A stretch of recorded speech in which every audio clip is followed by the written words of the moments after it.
All right. Hi, everyone.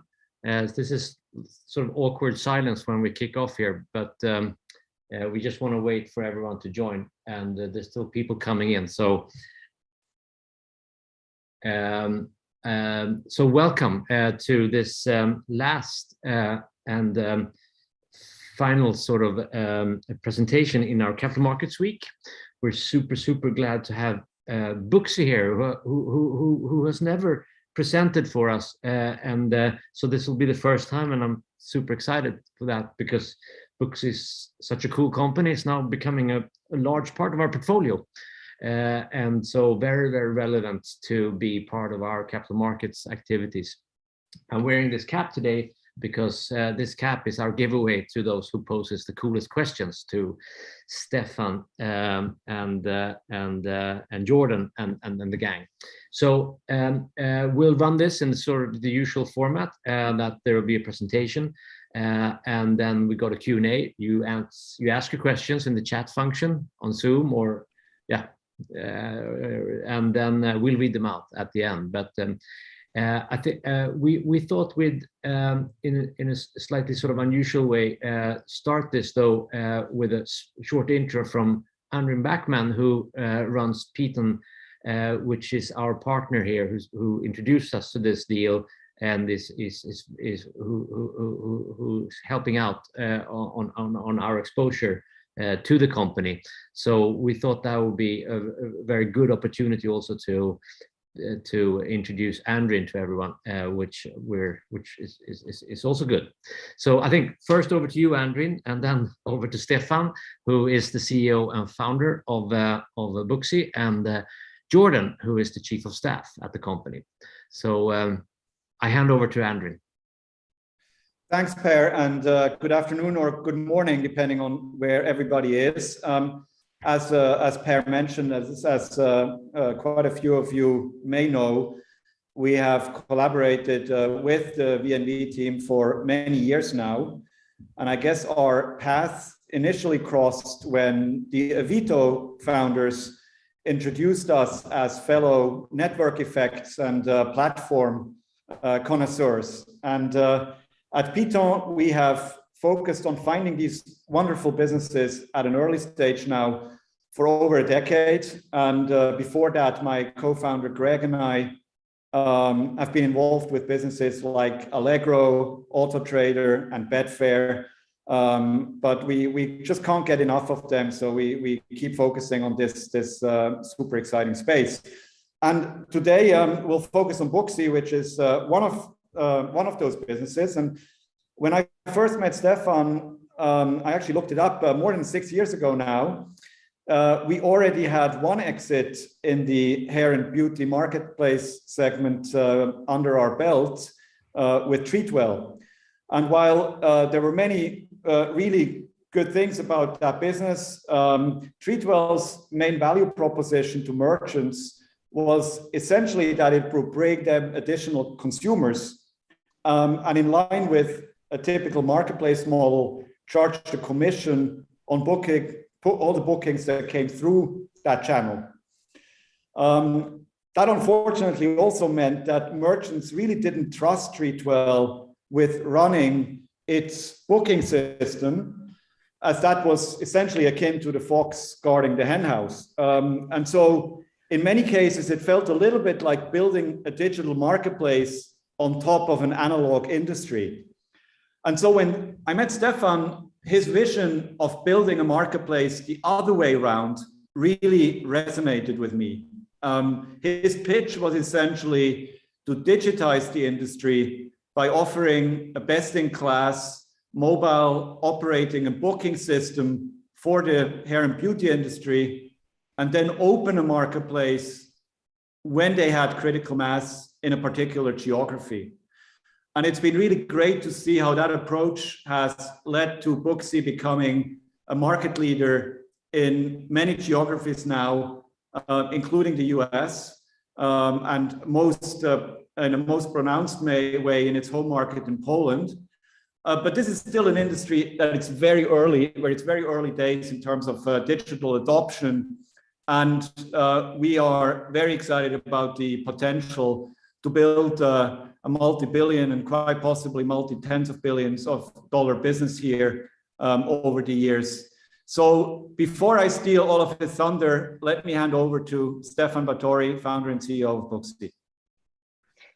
Thank you, Andrin. Thank you, Per. It's great to be here. I'm excited to be presenting today. So let me first introduce myself and share a short story how I founded Booksy, because I've been an entrepreneur for over 20 years now. And first I started a software development company, ran it and managed for 12 years, then IPO'd at the Warsaw Stock Exchange alternative market. And I realized that running a software business is difficult to scale, because every year we doubled our revenue and we had to double our headcount. And I started looking for different business models, and I launched iTaxi, which is a taxi hailing app, probably the first one that was launched in Central and Eastern Europe, beginning of 2012. And during that time, I was also trying to lose weight and started running. And I was crazy enough to sign up for the toughest foot race on earth called Marathon des Sables, 6 back-to-back marathons across the Sahara Desert in self-sufficiency formula, where you have to carry a backpack with all the food and supplies to last you through a week in the desert. And I was ramping up my mileage and getting ready for the race. I started having aches and pains in my legs. And I had a great physiotherapist, but I was never able to schedule an appointment when I needed it, because I was busy working and he was busy giving somebody massage. So every time I called him, he was not able to take my calls because he had his hands busy. And then when he called me back, I was usually in meetings. So sometimes we kept going back and forth for as long as a week before I was able to secure my appointment. And I hated it because I was not able to train for the race for those few days. So I started looking for a solution that would fit his needs and mine. Didn't find anything. And that's how I started thinking about developing software for guys like himself.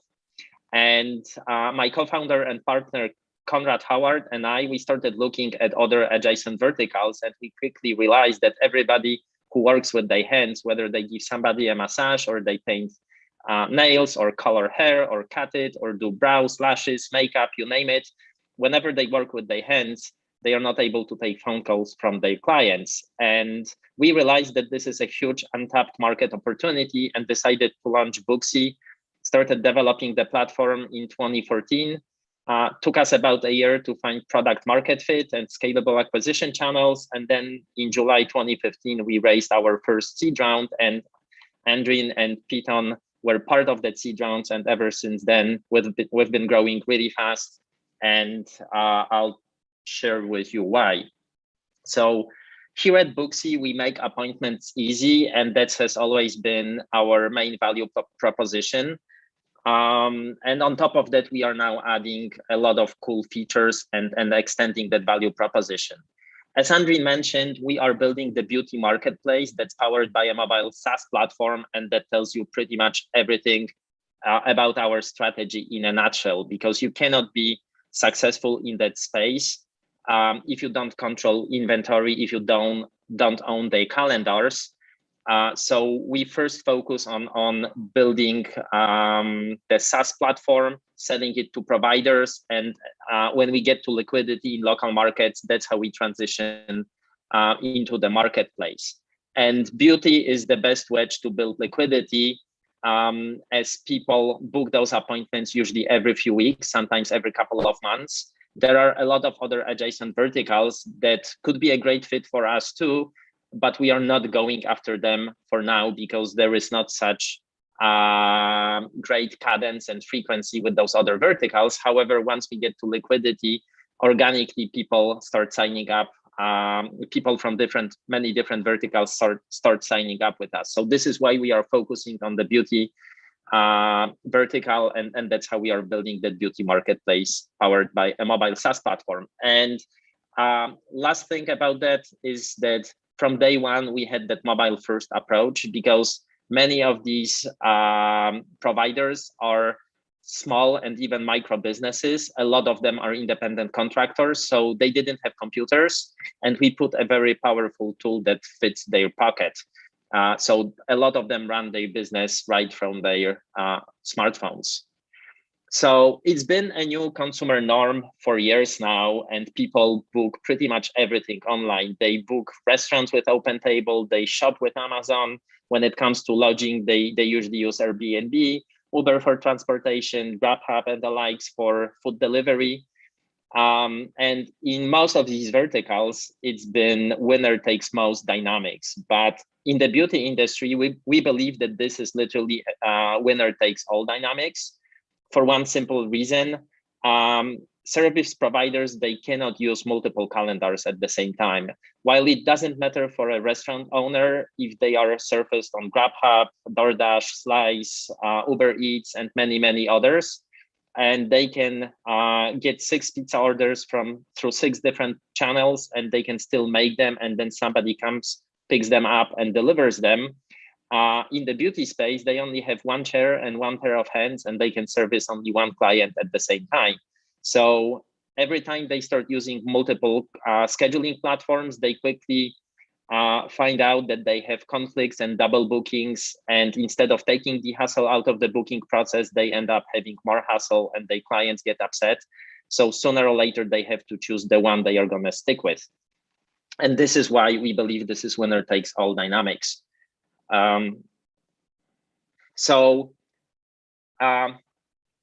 What's the problem that we are solving here? And the problem is on both sides, on the client side and on the provider side. So obviously clients, before providers start using Booksy, their clients can only book appointments during their business hours, which is annoying because a lot of people plan their day ahead, usually in the evening when they come back home.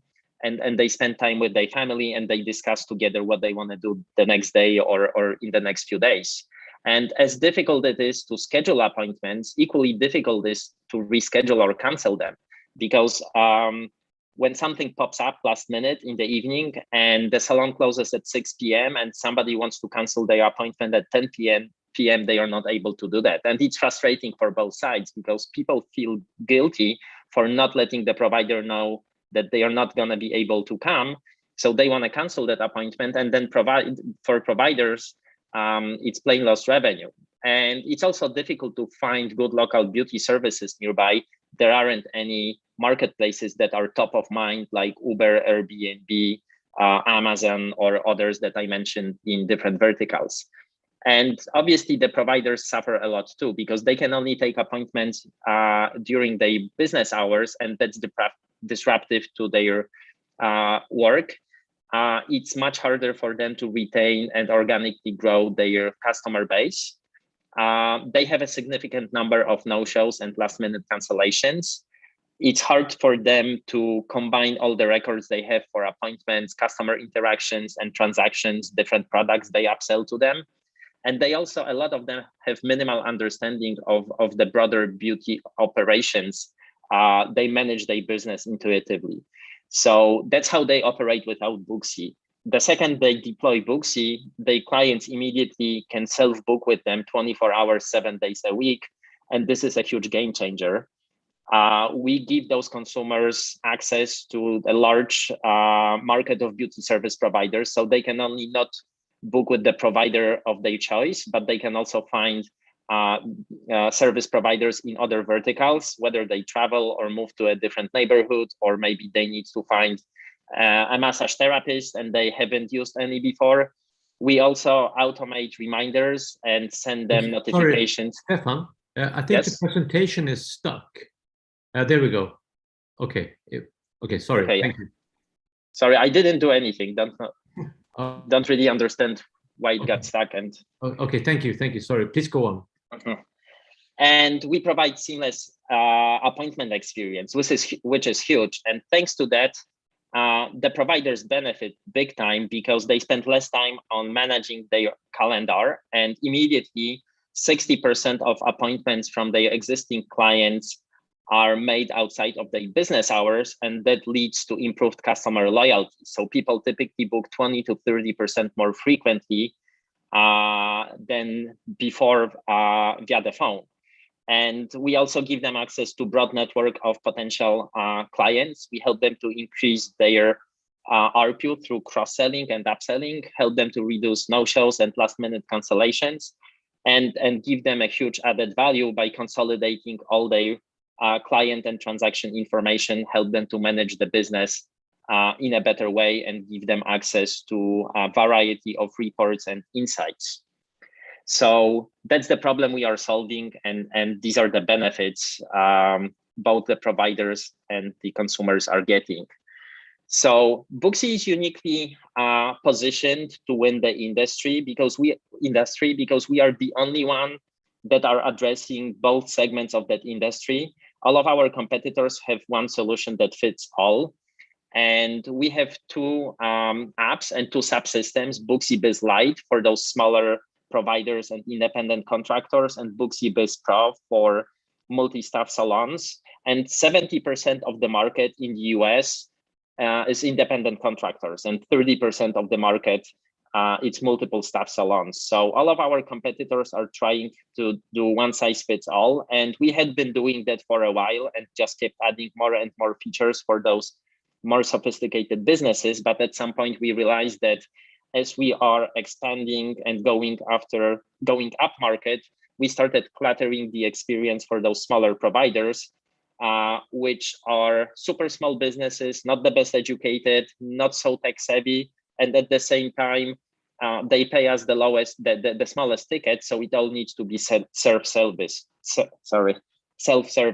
So in order to streamline our growth and to help us grow in both segments, and this is crucial to build a viable marketplace, we launched Booksy 3.0, which has different apps for salons and independent contractors. It also adapts based on the category, and this is unique because all the competitors have one app that fits all, not only in terms of the size but also in terms of the vertical.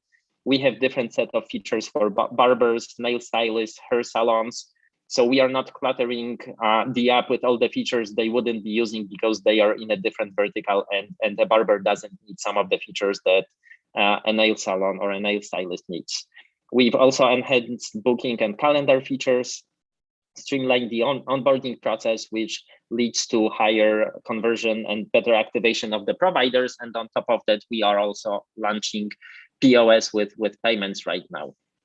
So as I mentioned, we have two apps for the providers, and we also have the marketplace app for the consumers, which is the best in the industry with the best rankings or ratings that are unmatched.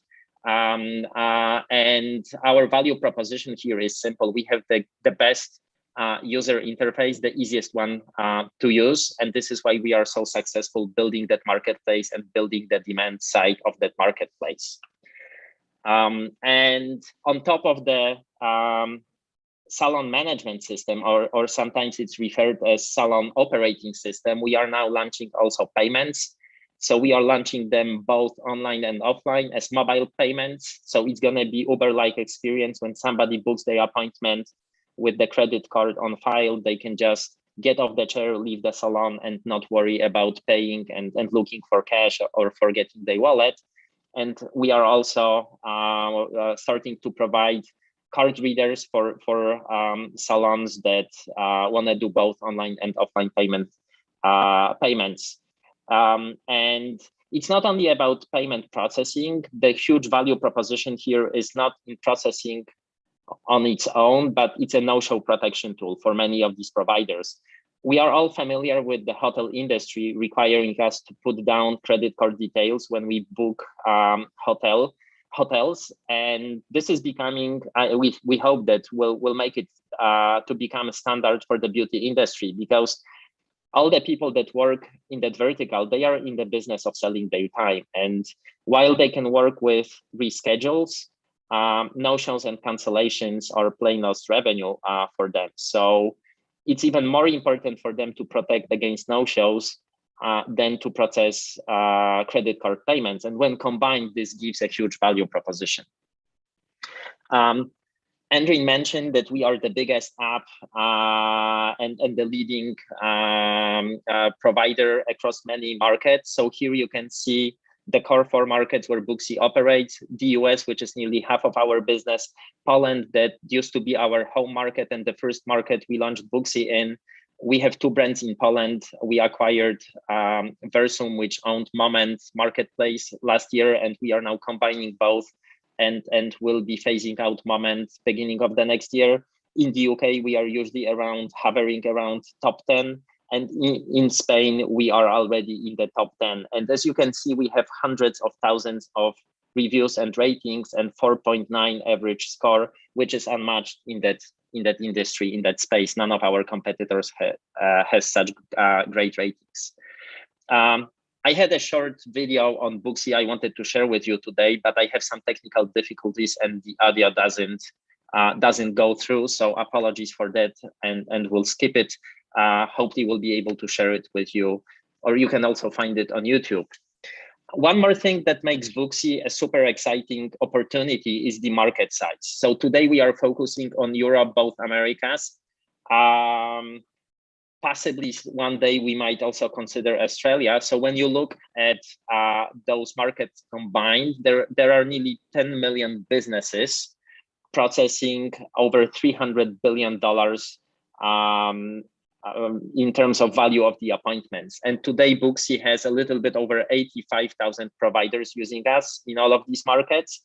And their clients book appointments worth over $3 billion.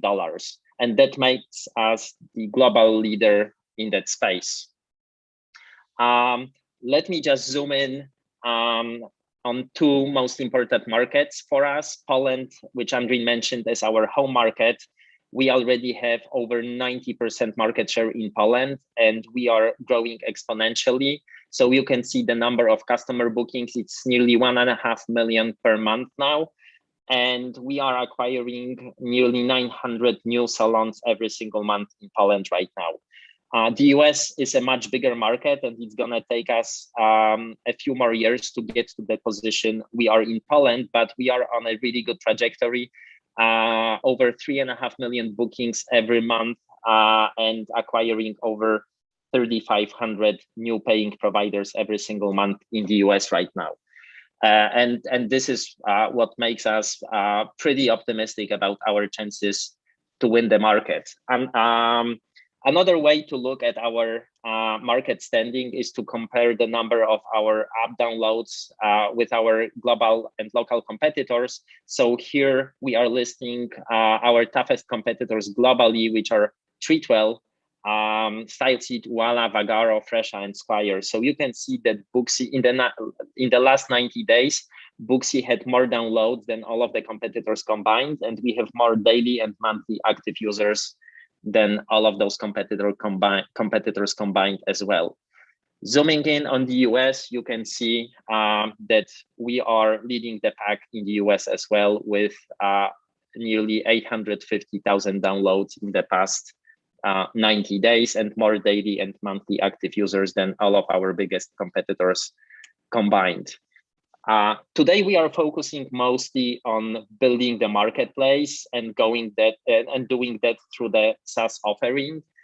However, long term we are seeing a lot of opportunities to grow, either by adding new features and monetizing them. So today we are already selling subscriptions in a couple of markets, also offering the marketplace, which is a lead gen model, and we'll start rolling out payments. But in the future, we are also thinking about supply chain and e-commerce to help our providers make more money and sell products to their clients.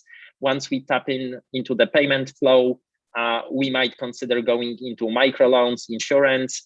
Here in the US, renting chairs is a big business. So possibly in the future, we might also become a marketplace for suite or chair rental. Ads is my least favorite product, and this is the last resort because we want to provide a seamless experience and don't want to monetize on ads, but this is also an option for the future.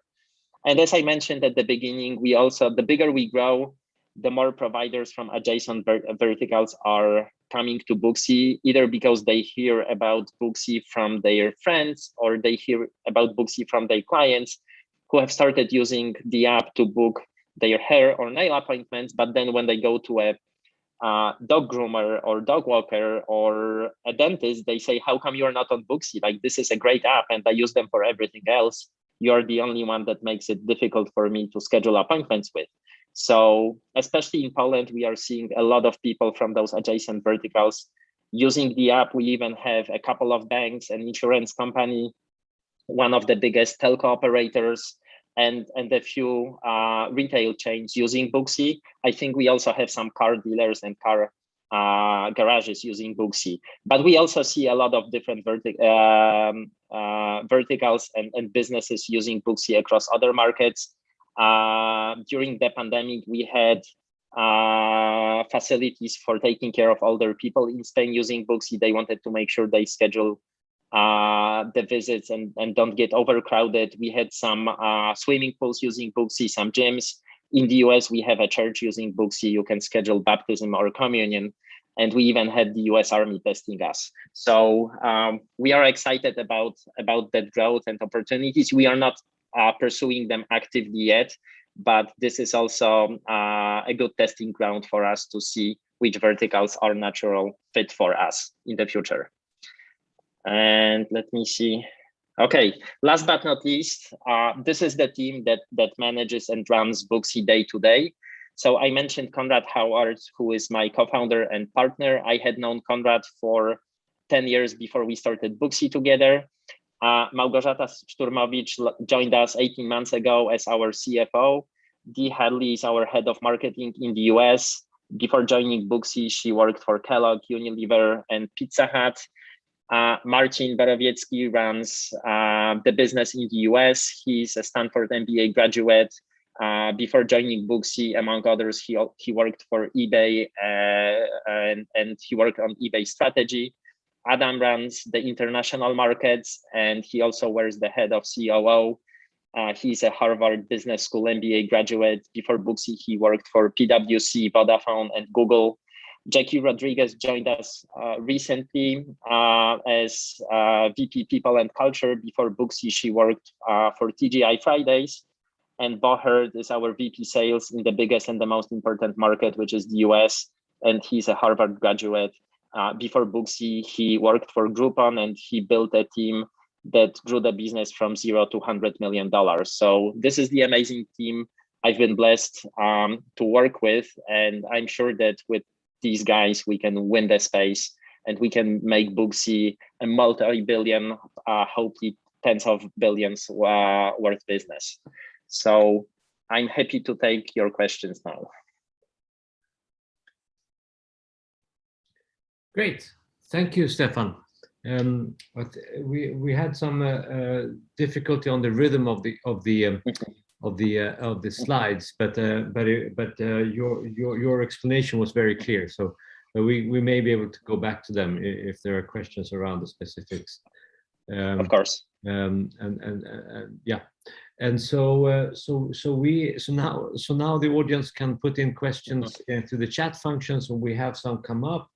And then so we'll kick off with one question, which is on the verticals. Which are the three strongest growing verticals and why? So the three strongest growing verticals are barbershops, hair salons, and nail salons.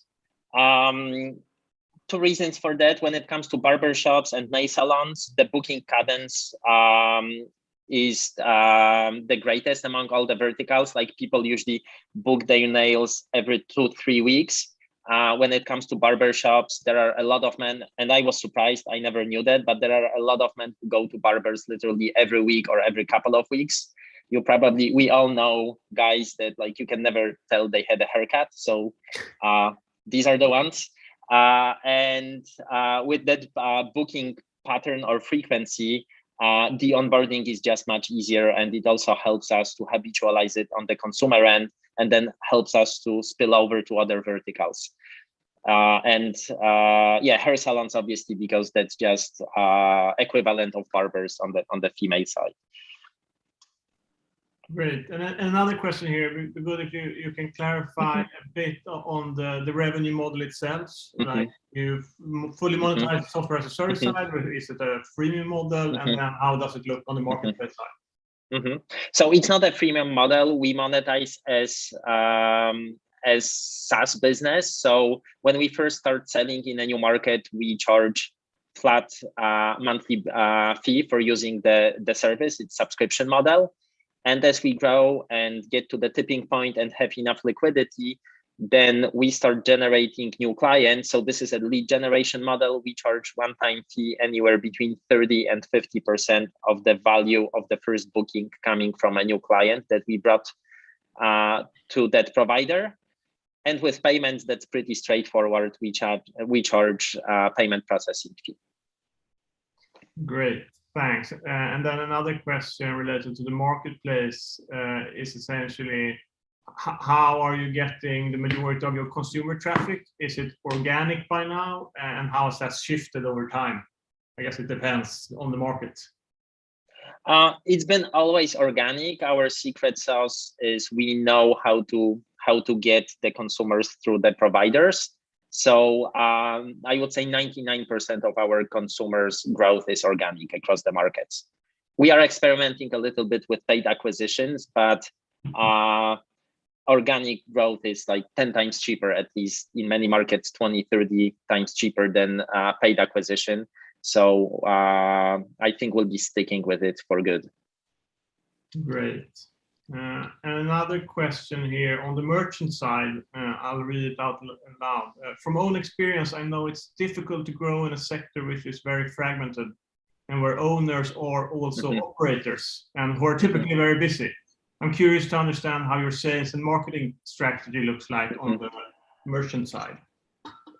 That's a really good question, because the problem we are solving against, which is people can't take phone calls because they are busy working with their hands, that doesn't really allow us to scale only with telesales and online marketing only. There are a lot of providers that we cannot capture them, or we cannot reach them with our online acquisition. We cannot reach them with telesales. So we have two strategies. We have this light touch online / telesales approach. And we also have a complementary strategy with field sales. So field sales helps us to build liquidity in local markets, and it also helps us to go after the providers we are not able to reach. And as a matter of fact, none of our competitors can reach them online or through telesales. So this is why having field sales in that space is so crucial to win at the end of the day. Great. And another question here from the audience is, I think, around quality of merchants. Is it difficult to control that, making sure that the merchants that are available on the Booksy platform also have the quality so consumers are happy? That's a great question too, and I guess this is one of the biggest differences with our approach versus what Andrew mentioned with Treatwell and others who try to build the marketplace.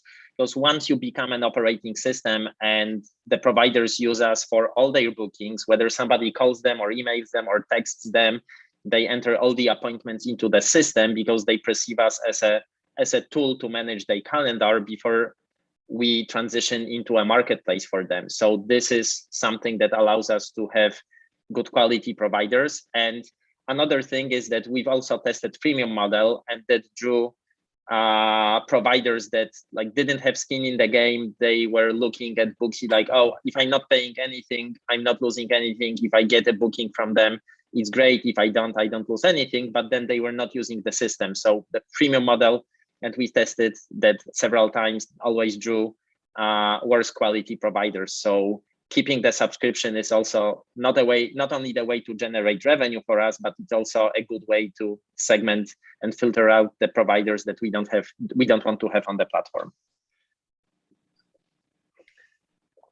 There's a question here on, I'll just read it. So do you have an idea of the portion of your bookings where Booksy is providing merchant discovery versus just facilitating a booking, where customers will be happy to book with a different app if needed? Also, can you discuss the churn rates? I'm not sure I understand the question, but here are some metrics that might shed light on that topic. So I'll focus on the US, which is the biggest and the most important market, and that varies a little bit across different markets, especially the biggest difference is between developing markets and developed markets. But in the US and in the UK, once providers start using Booksy, after the first couple of months, they get 70% of their appointments through the Booksy app or the Booksy website, and 30% of appointments come still through traditional channels like phone calls, emails, text messages. And we also have partnerships and integrations with platforms like Google, Facebook, Instagram, Yelp, and Groupon, but they all combined constitute less than 5% of the online appointments the providers get through Booksy or any of those channels.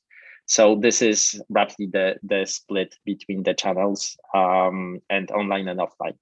Not sure if that answers the question.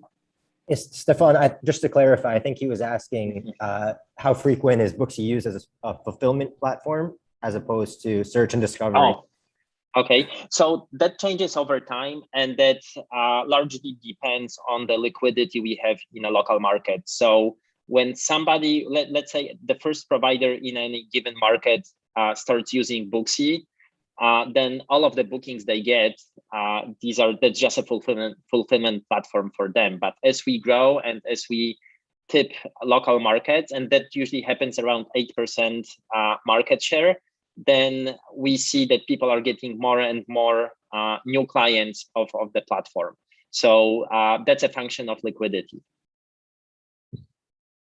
But on average today in the US, we deliver 200 worth of bookings to the providers on average. And obviously in markets where we have more liquidity, it's as high as 400 or 500. In markets where we have less liquidity, it's close to zero. But this is the average value of the new clients we bring to the US providers.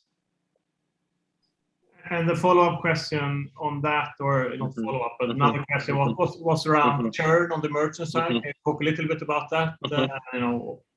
Yeah, that's also a function of market maturity, aka liquidity. So in the best markets where our liquidity is the highest, is as low as 1.1%. In some of the newest markets, it's around 4.5%. And we see a declining trend. Like it's been pretty constant that the more developed the market is, the more liquidity we have, then it drives churn down. So the blended churn roughly depends on how many developed and developing local markets we have, and how aggressively we want to go after new markets. The more aggressive we are with new acquisition, then the higher blended churn is, because we have more markets that are pretty new or pretty fresh, and we also have those newer cohorts. But when we look at that on the cohort basis, it looks, as I said, really optimistic. And in the most developed markets, churn is as low as 1%, and it's been pretty consistent in the past few months. Obviously, we had some volatility during COVID and lockdowns, but the past 6 months, it went back to normal. So do merchants typically have an online presence, website, Facebook, etc., outside of Booksy? Some of the biggest salons, multi-staffer salons, they typically have websites, but those independent providers, they typically have an Instagram profile, maybe a Facebook profile. So that's the rough split. However, even among, I would say it's 50-50 share in the both segments. So a lot of those independent providers, they don't have any online presence, and a lot of salons, they don't have websites either. Go ahead. And if they have any social presence, like a lot of them have just a handful of followers on Instagram or Facebook. So it's not really meaningful for them. So in a way, Booksy becomes their online presence. For majority of them, Booksy is their profile. So it's not only a booking tool for them, but they also upload pictures of their work to Booksy. They also collect reviews from their clients. And in fact, when you look at many of these places, you will see that sometimes they have 10, 20 times more reviews on Booksy than they have on Google or Facebook or Yelp or any other platform that collects reviews too. Are you visible in the stores with like stickers like TripAdvisor, book via Booksy? Yes, we provide them point of sales materials. We give them stickers. They put them on their front doors and windows and on the mirrors inside of their salons.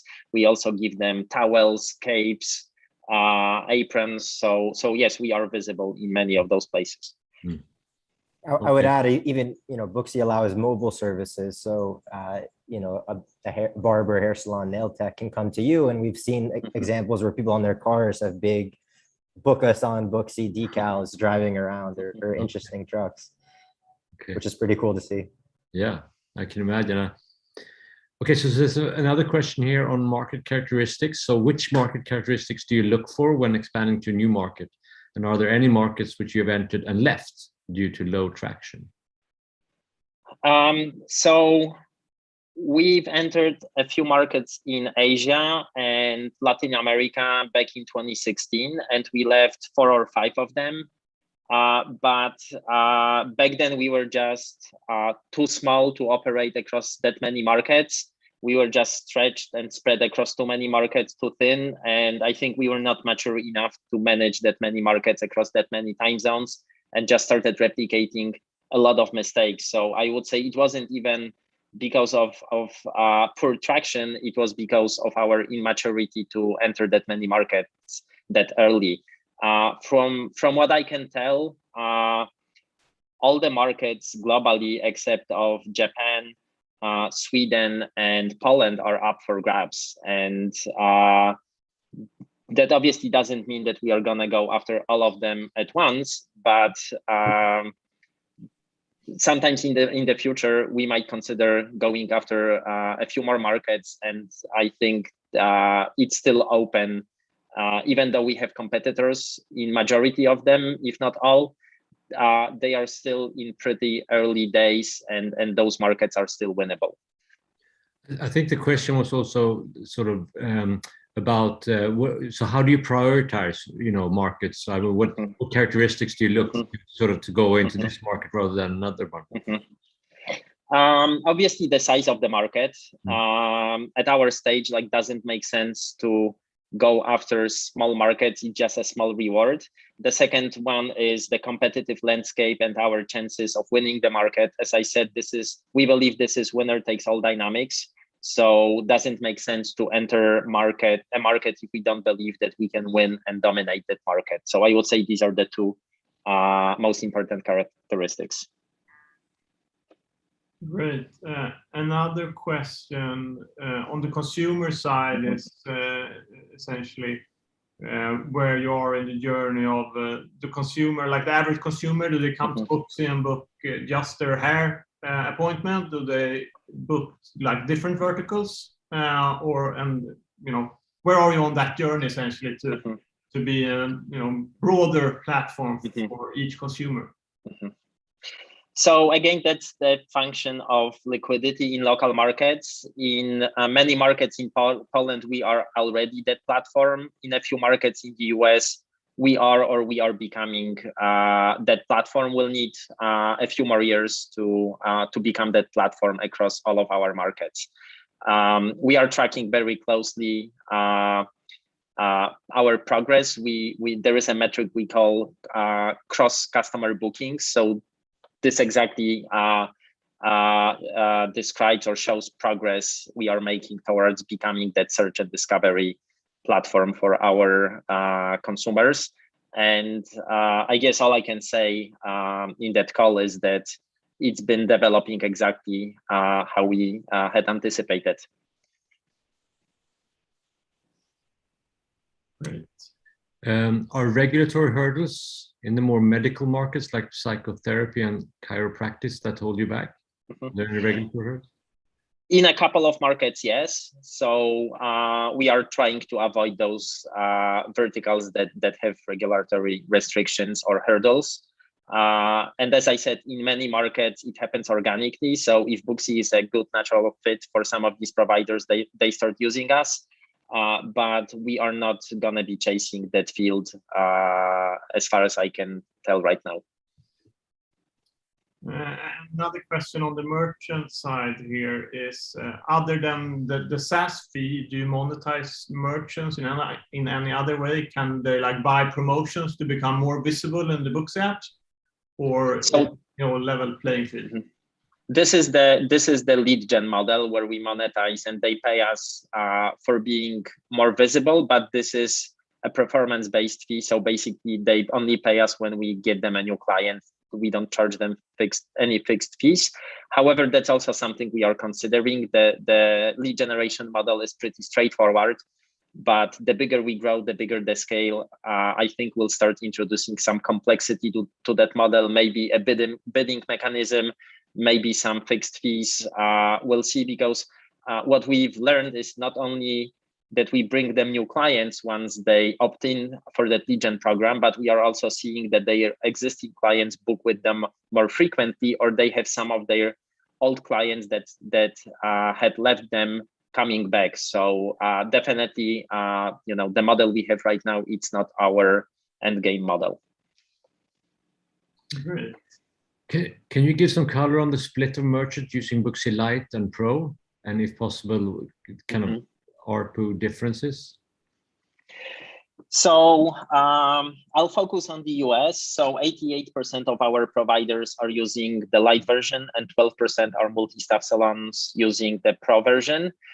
As I mentioned, the market is split 70-30. So long term, I think our numbers are going to reflect that. We are now moving up market, and 3 months ago, we didn't even have product for those bigger salons. So the fact that 12% of them were using Booksy is already a good result. And we believe that with 3.0 and the Pro version will be now way more successful going after that segment. Great. Another question, I think you touched upon it a little bit. How do you think about and what do you do in the payments space here? And, I guess online you do, but have you also thought about it from a POS physical location standpoint? Yes, so we are now starting to do both. We partnered up with Stripe. We are now testing from technical perspective and also business perspective, physical POS and card terminals in the US. And beginning of the next year, we'll start scaling that up. So we are already doing both. Exciting. There's a question on community features. What kind of community features are you using? Are you building communities of merchants? They might have the same issues across different geographies, and such communities could help in increased stickiness. We are not doing much here. We have some webinars, educational webinars. We attend some beauty shows, and we try to bring our providers together and help them to share experience and best practices. But there are already a lot of Facebook groups that are pretty active, and I don't think it, in our case, doesn't really make sense to compete with those groups that are already established. We are trying to cooperate with those groups and just be part of already existing communities. Fantastic. I think that concludes the questions that the audience have put to you. And so thank you very much for being so open and generous with your time, Stefan and Jordan and Andrin. It's super exciting to follow Booksy now and also as it grows in our portfolio. But so thank you very much. We look forward to doing this again with you and sort of follow up, including the investors, maybe sometime in the spring or sometime in 2022. But otherwise, that concludes this week. So Stefan, the sort of you run us out on a big sort of on a big curve, which is great. So thanks everyone for listening in, and yeah, we'll definitely be back and to do this again, including with Booksy. Thank you. Thanks for having